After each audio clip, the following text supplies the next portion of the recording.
Hi, I'm Jennifer Nicely with Pinnacle Real Estate Academy. I am your go-to when it comes to real estate and real estate education. Today we are going to be talking about, do you rent or should you buy? Now, that is a common question, I would say, throughout the history. It is always a hot topic of discussion. But as the market changes and interest rate changes and more people do videos and information and education is out there, I think the more people get confused. So I want to talk about a few pros and a few cons. Now, when it comes to renting a home, the biggest negative of that is you are paying 100% interest rate. 100%. You're literally throwing away money and you're paying down someone else's equity and investment. If you were to buy a home, whether that be a condo, a townhome, a single family, maybe it's land, maybe it's a mobile home that sits on land that eventually becomes real property. No matter what you purchase, no matter where the interest rate is, it's cheaper than renting at 100% interest rate. Now, when it comes to the market, right now our interest rates are between 5.5 and 8.5, depending on your debt to income ratio, depending on your down payment, depending on your credit score. But even if you were to get an interest rate at 8.5%, it's still cheaper than 100% when you are renting. Now, another positive of purchasing a home is you get to slowly build up your equity in the property. You are paying off that debt as you go. Now, this is one of the easiest ways for people to save money because they make that monthly mortgage payment. And so part of it goes towards principal, a part of it goes towards interest. And as this principal goes down and down and down, you ultimately are saving. Now, your home's values can also increase and decrease, but they can fluctuate with the market. So you can buy low and then sell that home high.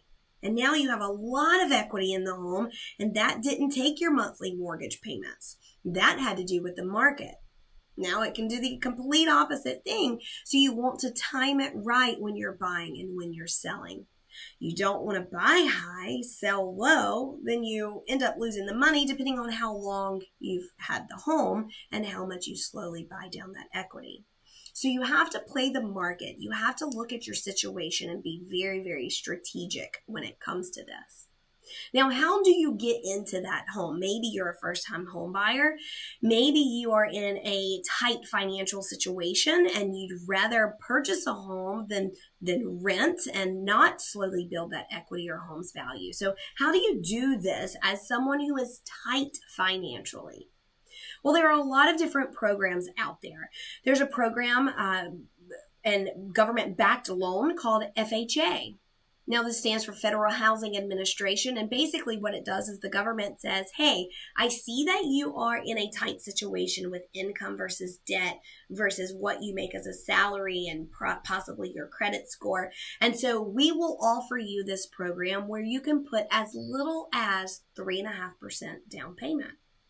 So if you're looking at a $100,000 home, you're looking at $3,500 to get into this home. That's all you need as a down payment. If you're looking at a $200,000 home, you're looking at $7,000. Now, if you don't have $3,500, you don't have $75,000 or 3.5% of the purchase price, you can always be gifted this money. So a friend or a family member who wants to help you get started in your first home, they can always gift you this money and you can use it as a part of your down payment. Another thing you could do to get into a home, another program would be a USDA home loan. USDA is also a government-backed loan. And again, when it's government-backed, there's not a negative to that. It's just the government saying, hey, we want to help you get into affordable housing. So USDA loans are for homes that are in more rural areas. So basically, the government says, hey guys, stop all living on the same couple of blocks. Spread out. We need you to spread out across our country. And because we want to entice you to spread out into the more rural areas, we're willing to give you a loan with little to no down payment. So if you're willing to live a little bit out on the outskirts of town, the U.S. government may say, hey, you can buy this house with nothing down. Here's another one, VA loans. If you are a veteran or you are a spouse of a veteran, you could get a VA loan. This is a veteran's loan, and it can be little to no down payment. So there's multiple types of loans that are out there to assist you, not just the regular old conventional way.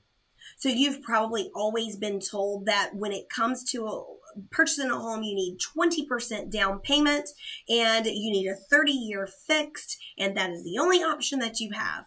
And that is just not the case. You still can get a conventional loan. Conventional loans are still great, but they don't always require a 20% down payment. They may require a 10%, a 5%. I've even seen a 3.5% conventional. So you definitely need to talk to your lender about that. I recently had a buyer purchase a home with me. She was a first-time home buyer, and she got a roommate. Her roommate had been renting. And she did qualify for this townhome by herself. However, it was going to make her tight on her finances. And she wasn't very comfortable with that. Although the bank said, you're good, you can do it. She said, I like to go on vacation sometimes, and I like retail therapy and shopping. So I'm going to get a roommate.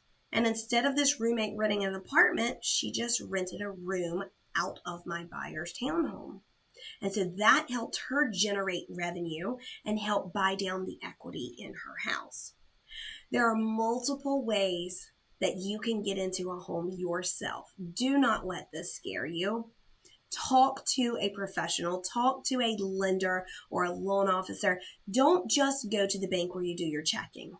Go talk to them. That's perfectly fine. But shop around when it comes to purchasing a home. Different companies have different loan programs. They have different terms. They have different conditions. They have different debt to income ratios. So go talk to them. See what you can do. And if you have any questions, as always, comment below or reach out to us here at Pinnacle Real Estate Academy. And don't forget to hit that subscribe button. We have hundreds of videos on here for free for you to level up your life or your career.